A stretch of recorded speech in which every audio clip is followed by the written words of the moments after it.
अस्सलाम वालेकुम। कैसे आप सब? उम्मीद है ठीक ठाक होंगे। आज हम डाइजेशन को डिस्कस करेंगे, मोड ऑफ न्यूट्रिशन को डिस्कस करेंगे एंड डाइजेशन इन इनवर्टिब्रेट्स में। पहले हम देखते हैं कि न्यूट्रिशन किस तरीके से प्लांट्स और एनिमल्स में होती है। प्लांट्स में ऑटोट्रॉफिक, हेटरोट्रॉफिक, सिम्बियोटिक होती है। हेटरोट्रॉफिक की फर्दर टू टाइप्स हैं, इंसेक्टिवर्स एंड सेप्रोफाइटिक। एनिमल्स में अगर देखा जाए तो होलोजोइक, सेप्रोजोइक एंड पैरासाइटिक। पैरासाइटिक की फर्दर टू टाइप्स हैं, एक्टोपैरासाइटिक एंड एंडोपैरासाइटिक।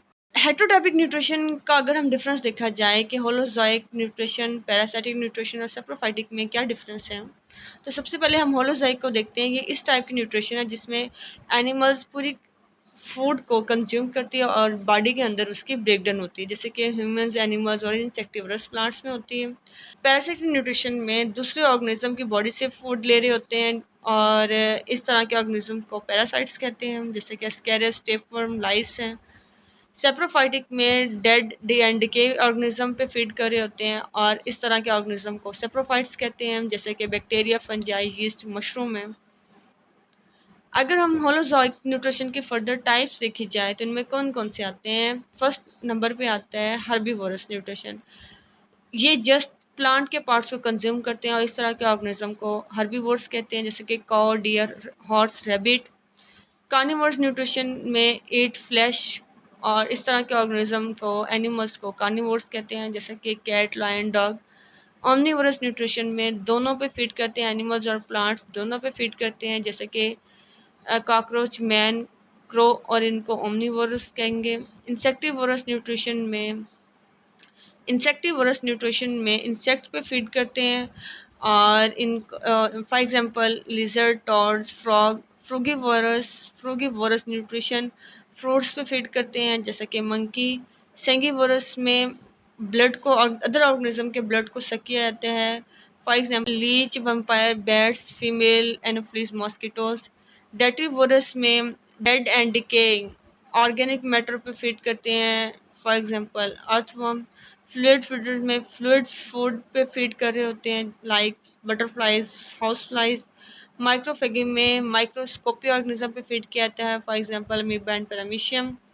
मैक्रोफेगी में लार्ज ऑर्गेनिज्म पे फीड किया जाता है, for example frog, snake, lion. Holozoic nutrition के 5 स्टेप हैं। फर्स्ट स्टेप इंजेशन, जिसमें मुंह के जरिए फूड को बॉडी के अंदर लेके जाते हैं।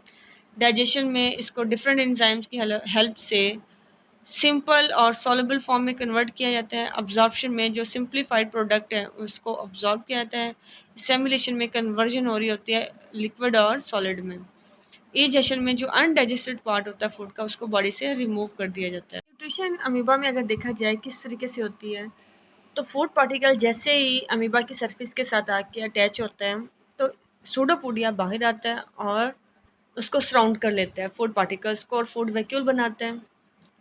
लाइसोसोम आके इस फूड वैक्यूल के साथ अटैच हो जाता है और अपने हाइड्रोलिटिक एंजाइम के साथ इसके ब्रेकडाउन कर लेता है फाइन पार्टिकल्स में। जब डाइजेशन हो जाती है तो लाइसोसोम से ही फाइन कैनाल्स निकलती हैं और जो फाइनल प्रोडक्ट होता है इसको साइटोप्लाज्म में डिफियन के ज़रिए भेज दिया जाता है और जो अनडाइजेस्टेड मटेरियल होता है वो सरफेस के किसी भी पॉइंट से डाइजेशन के प्रोसेस के थ्रू रिमूव कर दिया जाता है। अब जैसा है amoeba move and feed by extending temporary structure called pseudopodia. Amoeba की जो फूड होती है फेगोसाइटोसिस के ज़रिए इंगल्फ की जाती है, जो कि ज़्यादातर स्मॉलर ऑर्गेनिज्म होते हैं या ऑर्गेनिक मैटर होते हैं। Food developed by the amoeba store in the food vacuole. Food vacuole के अंदर उसकी फूड को स्टोर किया जाता है। डाइजेशन इन हाइड्रा में अगर देखा जाए तो इसमें फूड को पकड़ने के लिए टेंटिकल्स होते हैं और उसको ट्रांसफ़र कर दिया जाता है माउथ में, और इसकी जो डाइजेस्टिव कैविटी होती है वहाँ पे एक्स्ट्रा सेलुलर डाइजेशन होती है, यानी कि एक्स्ट्रा सेलुलर डाइजेशन इसकी गैस्ट्रोवेस्कुलर कैविटी में होती है। सिंगल ओपनिंग होती है, इसमें सैक लाइक होता है।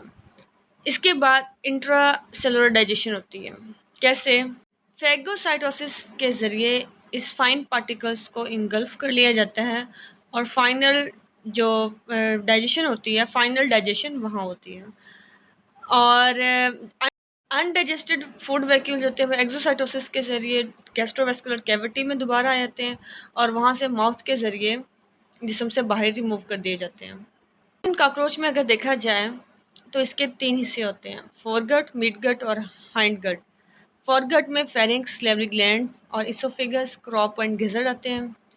मिडगट में हेपेटिक सेकी और स्टोमिक आते हैं। इसके बाद मालपीजियन ट्यूब्यूल और इलियम कोलोन रेक्टम, ये इसके हाइंडगट में आते हैं।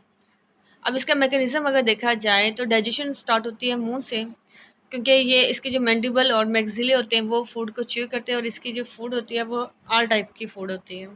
और स्लेवरी ग्लैंड्स होते हैं जो कि इसमें स्लेवरी ग्लैंड्स जो होते हैं वो फूड में मौजूद कार्बोहाइड्रेट्स को डाइजेस्ट करते हैं।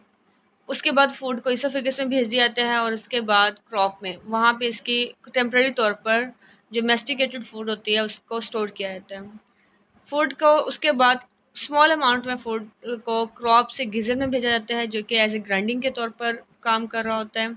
ये भी फोरगट का पार्ट है। उसके बाद फूड को हेपेटिक सिकी में ट्रांसफ़र कर दिया जाता है। पर इंजाइम्स की सिक्रीशंस होती हैं, ये इंजाइम्स फूड को कम्प्लीट तौर पर डाइजेस्ट कर लेते हैं। इसके बाद जो इनडाइजेस्टेबल फूड होती है वो रेक्टम में टेम्परेरी तौर पर स्टोर होती है, और बाद में इसके ज़रिए उसको रिमूव कर दिया जाता है। Please subscribe, like and share my video.